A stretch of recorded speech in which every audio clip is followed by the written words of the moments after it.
What if I told you that there is a way to eat healthy during the holidays? If you're like the typical person who's the griller, you stand right over it, and smoke is right in your face the whole time. Not a good thing. Toxic to the brain, toxic to your liver, toxic to your heart. Sorry, that's just the way it is. Triggers your metabolism so that your good fat will burn down your bad fat, your harmful fat called visceral fat. Not a bad deal. And I know this one's going to be hard. I recommend that you skip meats. These are the things that serve a lot of people, and they're crowd pleasers. But guess what? The World Health Organization has classified meats as a class 1 carcinogen, cancer causing. So what are some healthier alternatives? Well,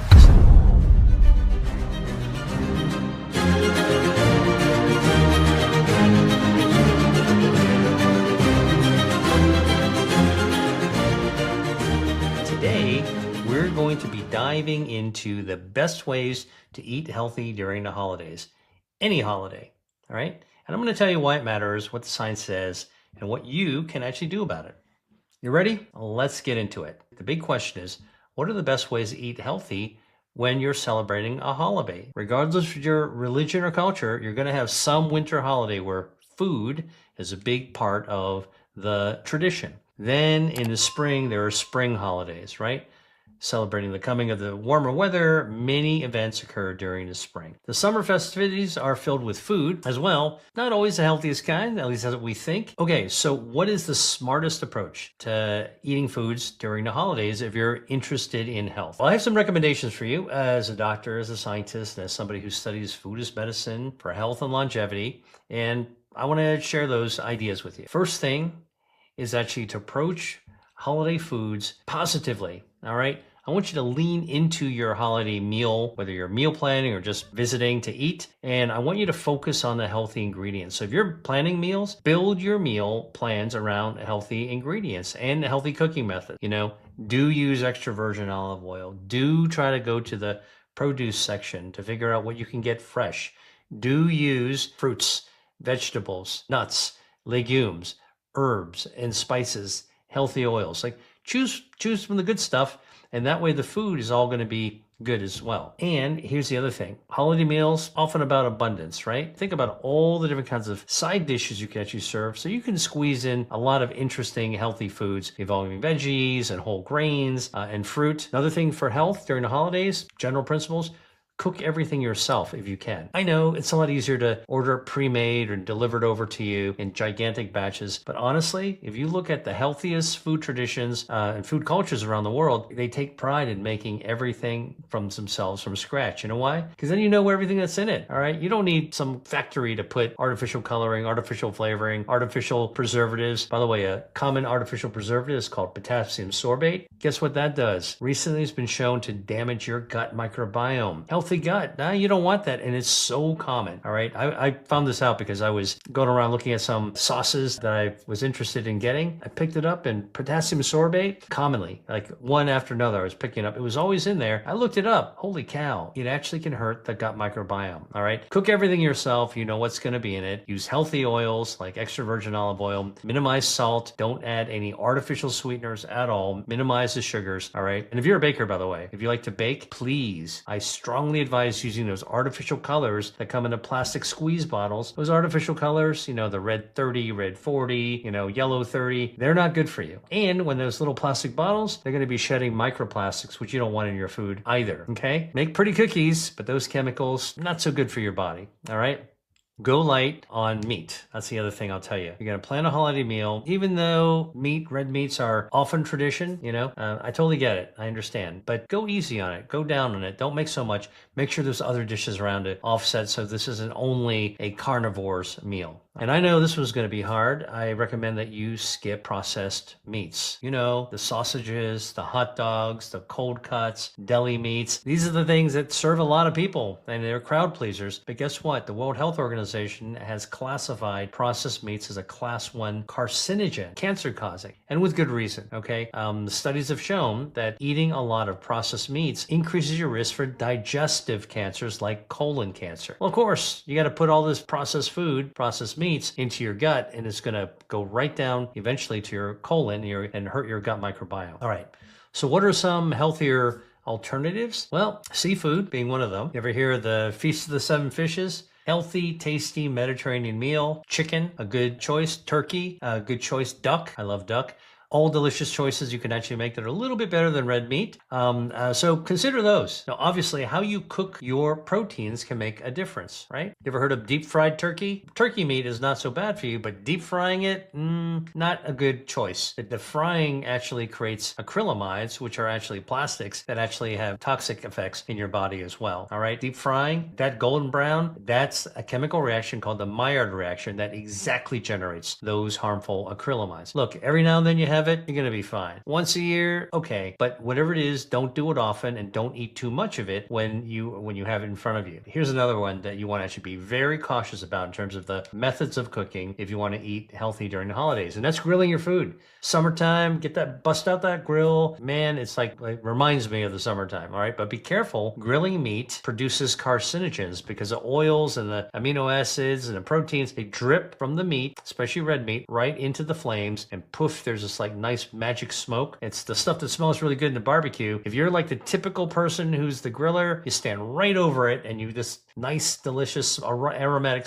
smoke is right in your face the whole time. Not a good thing. All right. That contains cancer risk increasing chemicals from the reaction between the drippings onto the flame. It generates polycyclic aromatic hydrocarbons, PAHs, and heterocyclic amines. I'm just telling you, you don't have to remember these. I'm just telling you that standing over a grill, having that smoke go into your face, packed with carcinogens. And by the way, it can actually get the carcinogens to coat your meat. Tastes great, smoke flavored, but it's got those carcinogens. So how do you counter that? Marinate your meat, okay? Regardless of what it is, any of your veggies in tropical fruits, pineapples and those kinds of things. Guess what? The antioxidants in fruit marinades can actually counter some of those harmful cancer-causing chemicals as well. You can neutralize them, all right? Marinate them ahead of time. Citrus, pineapple, pomegranate, cherry, papaya, those kinds of things, all great ways to actually marinate your meats ahead of time to protect yourself against some of the more harmful aspects of grilling the food. All right, let's talk about something else that we see a lot during the holidays, beverages. I always tell people there's the holy trinity of beverages, the three best beverages: water, coffee, and tea. Now, water, of course, is important for health because you need to hydrate all of your cells to work properly, including your brain. Your brain is made up of a lot of water, so it's super sensitive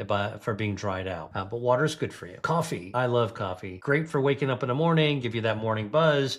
Makes me a lot more alert, sharp. Coffee is really, really good.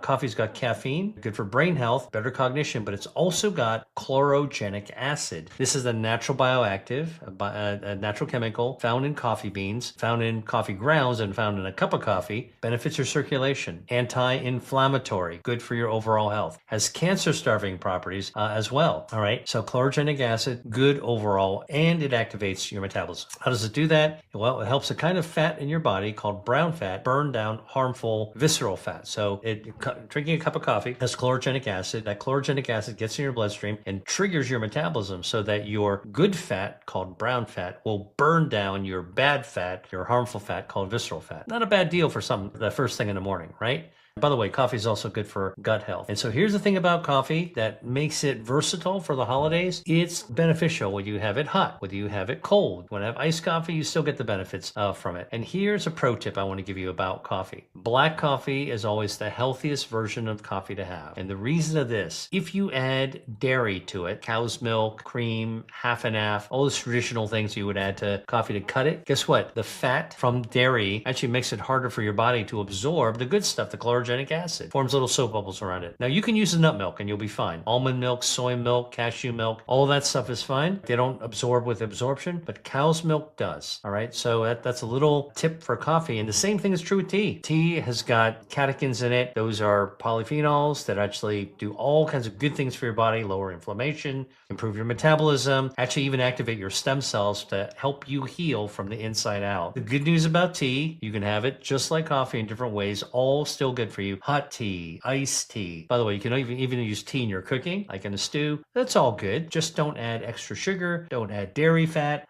to the tea. Almond milk, nut milk, all fine. You want to get those benefits from polyphenols, both in tea and coffee. And you don't want to add extra sugar. That's a key thing. Extra sugar, once in a while, it's okay. All right. But if you do it all the time and you put lots of sugar load into your body, that's a big calorie load. You're going to grow body fat. And guess what? That's going to actually cause inflammation in your body as well. All right. Oh, one more thing I talk about holidays and coffee that I forgot to tell you about is chocolate plus coffee. All right. Because chocolate's often a part of holiday food. I recommend chocolate for anybody who loves chocolate, but dark chocolate's what you want to go for. 85% or higher dark chocolate. It's pretty dark. All right. Now, the chocolate contains polyphenols called proanthocyanidins. These are bioactives. They come from the cacao beans, a plant-based substance. It's what you use to make chocolate. Darker it is, the more polyphenols, the more proanthocyanidin that's found in your chocolate.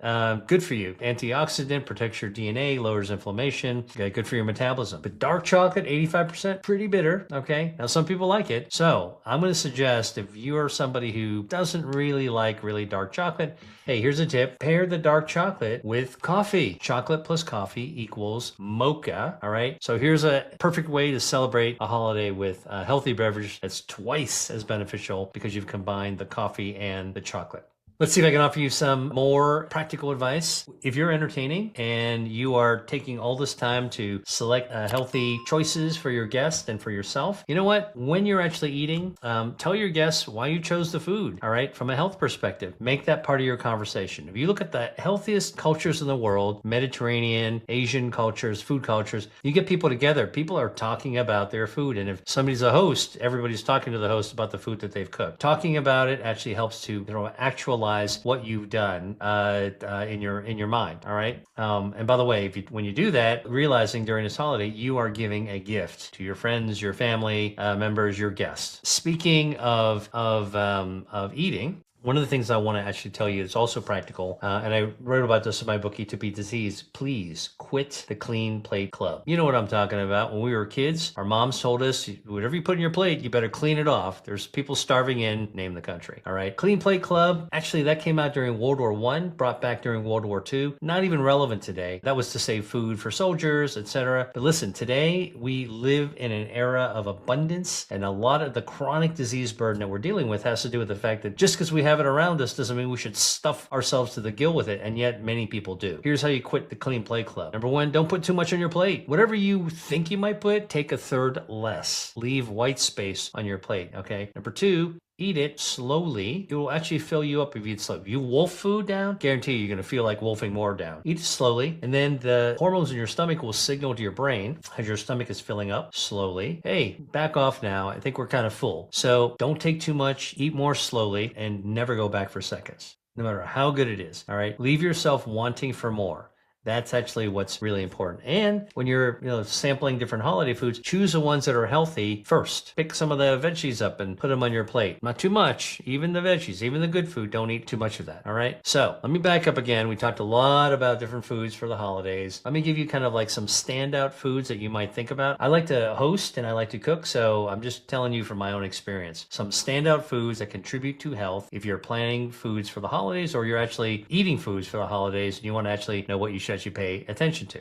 Let's go at it. Veggies, spinach, kale, broccoli sprouts, radicchio, cauliflower, green beans, red onion. Not too bad, right? Cranberries, common for many of the winter holidays and fall holidays. Dried cranberries are also good. Little pro tip, cook your cranberries down and use fresh squeezed orange juice, which is going to be quite sweet by itself, but not as sweet as just putting in a half cup of pure cane sugar. All right. But the orange juice will actually give a nice citrus flavor to the cranberries as well. That's my little pro tip for you. Olives, olive oil. You're going to be cooking. It's going to be on a stovetop or you're going to be roasting something. All right. Olives and olive oil. They contain healthy fats, monounsaturated fatty acids, contain a little bit of omega-3s, and they contain a lot of polyphenols, hydroxytyrosol, oleocanthal. Olive oil is one of the best things that you can do. And by the way, you can cook with it. You can also serve it, let's say some sourdough bread, a little plate of extra virgin olive oil. You've seen it in a restaurant. You can dip your bread in it. Great way to get the 3 to 4 tablespoons of olive oil that's been shown to be heart healthy and brain healthy as well. What's another one, a healthy food to consider? Now, normally I don't encourage people to eat a lot of cheese, so I'm not telling you to eat a lot of cheese here either. But because I know cheese, they've got high in saturated fat, high in salt, but you should know that some cheeses, hard cheeses especially, Gouda cheese or Gouda cheese is how the Dutch pronounce it, Jarlsberg cheese, Emmentaler cheese, Edam cheese, Swiss cheese, they actually have vitamin K2, healthy vitamin for you,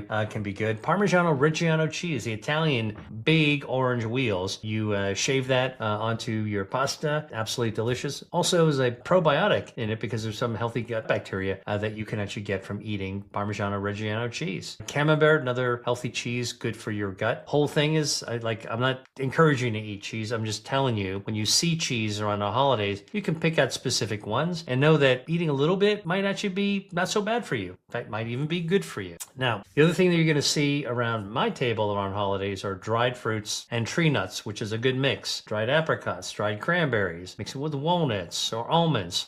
Dried fruit is good because you actually can get the fruit peel. The peel will have bioactives like ursolic acid, which helps your body regenerate from the inside out. It's hard to eat a lot of fruit peel and not very pleasant to do it, but on a dried fruit, you're going to be eating the peel. And that's the reason that you'd want to get organic dried fruit, because once it's been dried down, you're never going to be able to wash off any pesticide residues on it at all. All right? Okay. What about herbs? I like to cook. I love to use herbs. Rosemary, basil, oregano, thyme, parsley, sage. All right. These common herbs that you can get any farmer's market, any grocery store, they contain bioactives that can be helpful for your metabolism, helpful for your brain, helpful for longevity, good for lowering inflammation. What are some of these bioactives in herbs? Rosmarinic acid, carvacrol, apigenin. They're in there and they're good to eat and they're good to actually use to cook holiday meals, especially like rosemary. That scent of rosemary reminds me of the holidays. They make food taste fantastic, right? And in fact, if you want to know about more than 200 foods that actually light up your health during the holidays, but also all year round, I teach a whole course called the Eat to Beat Disease course. It's all about these foods, how they work, how much you should eat, what they're good for. And so I've been teaching this for a few years now, and I've got students from 90 countries from around the world. So it's pretty cool to see that there's so many people interested in celebrating food. And this is information you can definitely take with you to the holidays. Now, what about some foods that you want to kind of avoid or try to stay away from? Well, try to stay away from processed meats, ultra processed foods, sugar sweetened foods, extra sugar sweetened foods, artificially sweetened beverages or artificially sweetened anything, frankly. Stay away from unhealthy saturated fats. Why am I telling you this? Because all of these substances that I've just told you to stay away from, they weaken your body's health defenses. They take your shields down.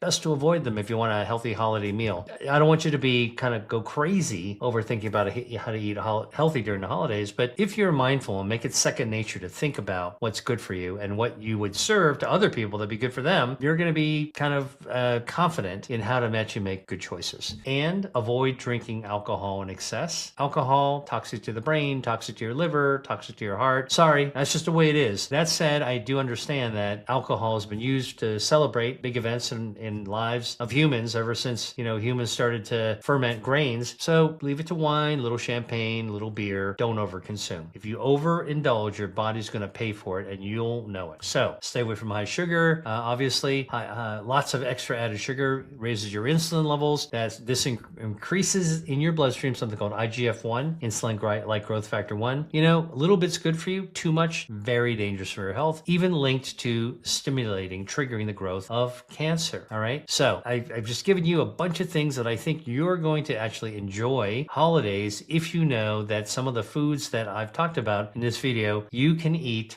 with confidence that they're actually going to be good for you. I would actually seriously think that you can take notes from this video, make a shopping list, and you'll be able to actually have healthy meals all year long at any celebration. Okay, that's it for today on Dr. Lee Unplugged. And now you know what you can eat that's actually good for you during the holidays.